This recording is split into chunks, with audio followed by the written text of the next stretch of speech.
بسم الله الرحمن الرحيم السلام عليكم ورحمة الله تعالى وبركاته كلنتي وعند وديل كسر وهذا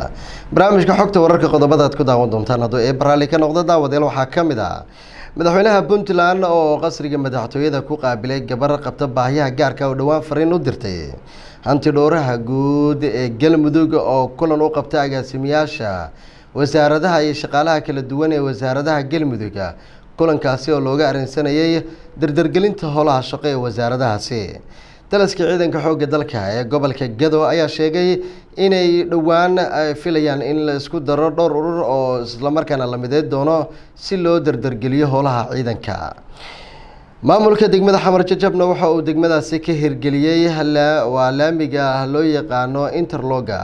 كاسيو عصري أصل لما كان مجال مقدشو مدوين كده بكسو كردي دكتك اسماعيل أو مركي لبعض لجدو فيه liinta lagu beeray degada dhexdeeda qodobadaasi qodobo kale ayaad ku daawan doontaan intuu barnaamijka socdo waxaad la socodsiinay aniga Cabdullaahi Maxamed Sheekh Doona waa mar kale barnaamijka xogta wararka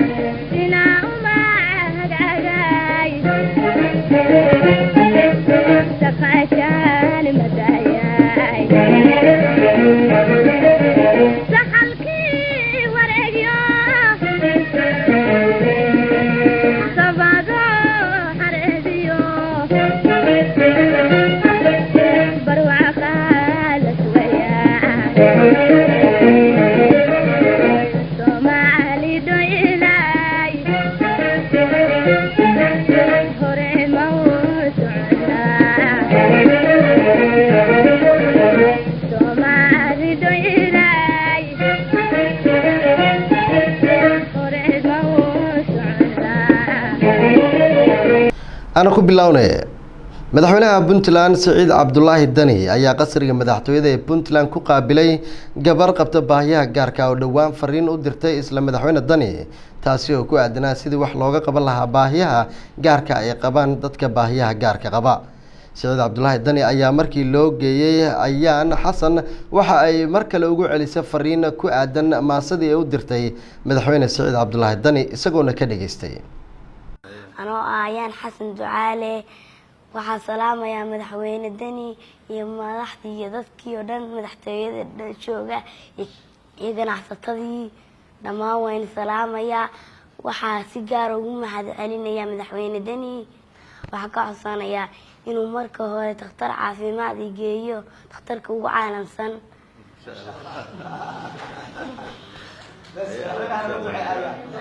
خير هذا ان شاء الله عفاضي ساعه الى المياه امين الهي ay gabadhina waxay daayirtaa dhulkeediyo dudaday ku dhalatiyo dacda hooyo jiifto wiidalan dalbaraniyo dalab iyo ilmaan ahay gabar araga daymada rabbi uu ka daahiyo indhoolka damaan ahay ruux damac sareeyo xamid durugsan yeesho duruustii aqoontii doonaya baan ahay dalkaygiina kama helin daryeelkan u baahnaan maantana dahuubiyo dacwad iyo su'aal iyo fariin baan u dirayaa dulahaan bulshada iyo dawladayda wacan iyo madaxweyne daniyow doodaydu waxay tahay ama deeq waxbarashiyo horda dibadda ii dira ama degmadan ku noolahay degalkayga joogay dugsi kaale ii fura darsi aan ka baran karo insha Allah amiin dhinaca kale madaxweynaha Puntland ayaa u mahadceliyay ayaan sida wanaagsan ee qalbiga wanaagsan ee maasadaas ugu dirtay isagoo sheegay inay wadaan dadaalo lagu xoojinayo sidii wax loogu qaban lahaa dadka qaba baahiyaha gaarka ah isagoo arintaasi ka hadlayo waxa hadaladiisa kamid ah qofku waxa ugu weyn oo hadii uu baahi gaar qabo cid garab taagan inuu waayo ugu daran ya awoodda kala toode waxa Ilaahay waa qadaray oo wixii Ilaahay qadarnina habta kama horsaay karo laakiin sida dadka kaleeto ay iyagu danahooda u tashanayaan qofkan kaleeto markii la baahi gaar u qabaa wuxuu u baahan yahay cid maaragtay ag taagan bulshadaana mar walba iyada isku tashata dowladnimadana waa dadka oo dantooda un ka qabsada dad gaara oo yaala ma jirto marka aadaan u mahad celinaya runtii dareenka degdega ah oo ganacsatada iyo dhammaan dadku ay maalmihii dhaweed ay qaateen ka xukuumad ahaanna insha allah awalba dowladda iyaga aasaas u ahaa inaan taa kasii wada shaqeyno sidii loo hirgelin lahaa kow wixii baahida ay tabayaan oo xaqa tacliinta inay helaan iyo wixii daryeel ah ka gadaalna in maaragtay arrimahooda kaleeto oo ku saabsan tacliintooda iyo mustaqbalkooda wixii laga qaban karo inaan ka qabanno aadaan runtii ugu rajo weynahay arrintaasna si fiican baan wax uga qaban doonaa haddii ilaahaydan ka dhigo wixii karaankeenna oo dhan waan u istaagi doonaa haddii ahaanad caafimaadkooda iyo haddii ahaan tacliintooda dabcan maalintii dhaweeto dareenka dadkao dhan aad u hadlaysay laakiin hadda un wixii tabar ah unba hadba la dhaqaajin doonaa haddii ilaahaydan ka dhigo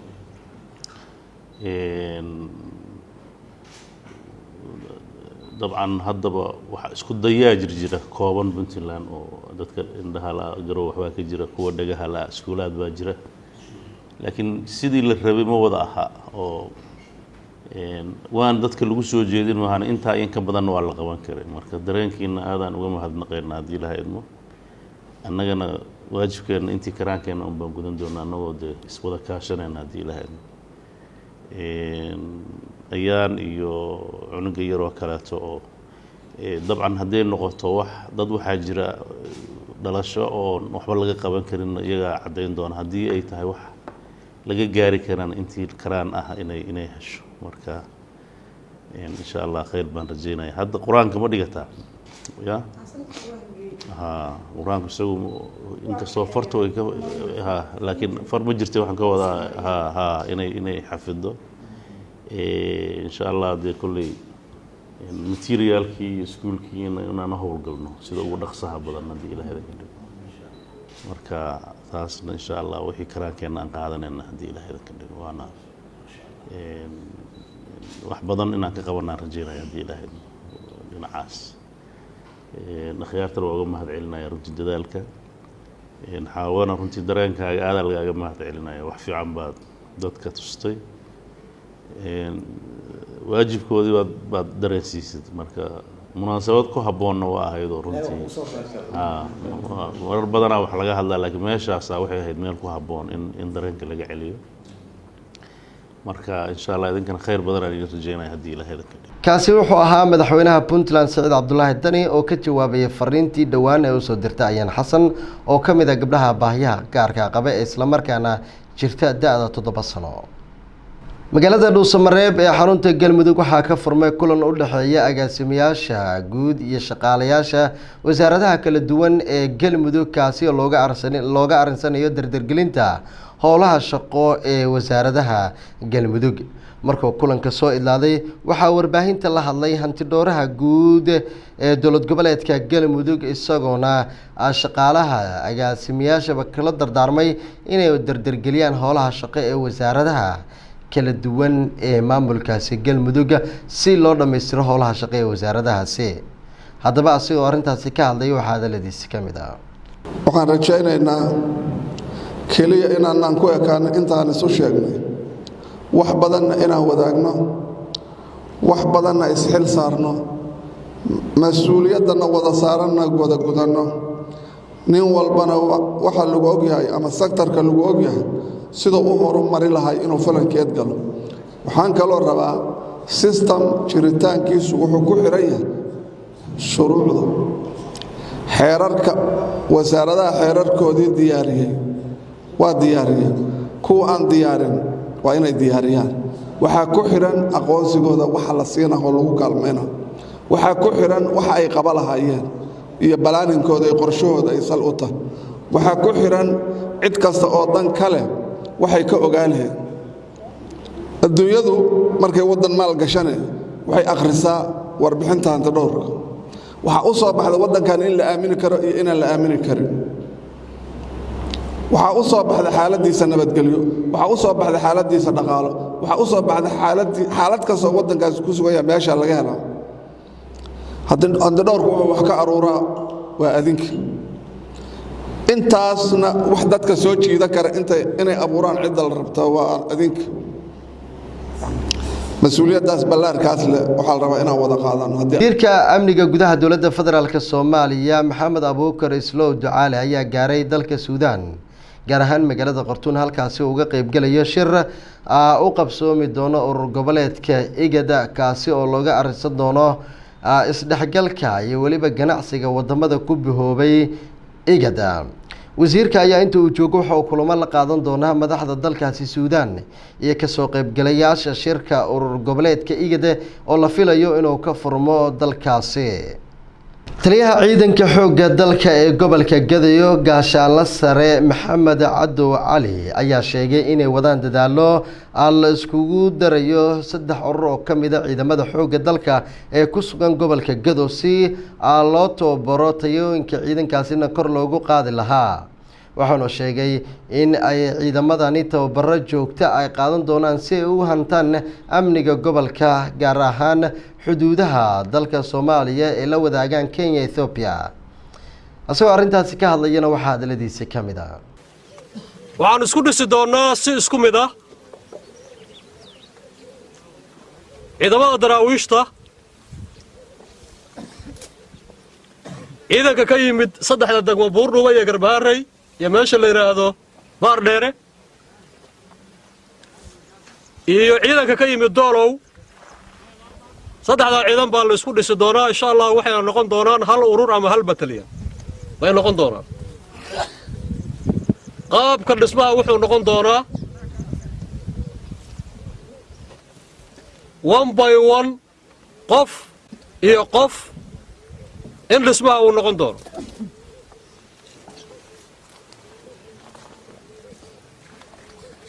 waxaan samayn doonaa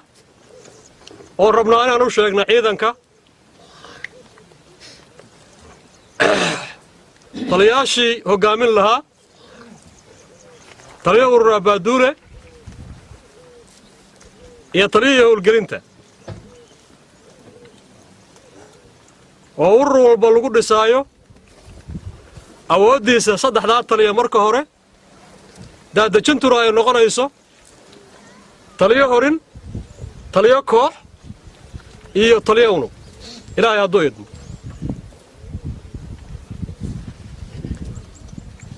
waxaan rabaa inaan xuso in guul la gaaro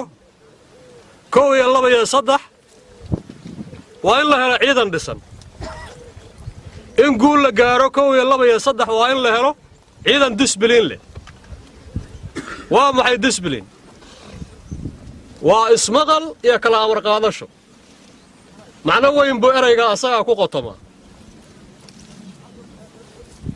waxaan rajaynayaa in adinkuna guulaysateen dalkaana uu guulaystay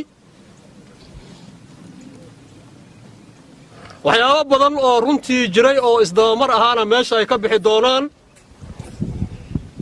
adinkoo ah ciidankii qarankana inaad samayn doontaan sharafka iyo awoodda qarannimo ee waajibaad ee insaaran ama ha noqoto kooxaha nabadiidka ama ha noqoto dalka ilaalinta xuduud taliyaha ayaa dhinaca kale uga digay inay sameeyaan waxyaabo caqabado ku noqon kara geedi socodka nabadda ee dalalka aynu deriska nahay ee Itoobiya iyo Kenya oo aan leenahay xuduudo muran ka taagan yahay maadaama hadda aan joogno xuduudkii meesha ugu dambeysay waxyaabaha astaanta qarannimada u ah inaan ilaalino xuduudkeena oo si fiican oo buuxda aan u kontroolno xuduudka marka la ilaalinayana waa in khalad badan inuusan khalad dhicin inaan ka fikirno way sababtoo inta dawladda Itoobiya iyo dawladda Kenya hadda xuduud nala leh siyaabaha xuduudka waxay uga abuurmaan ay wax u khaldamaana way sahlanaan kartaa naga maadaama ciidanka Soomaaliya Allah waxa noogala baahan yahay waxa weey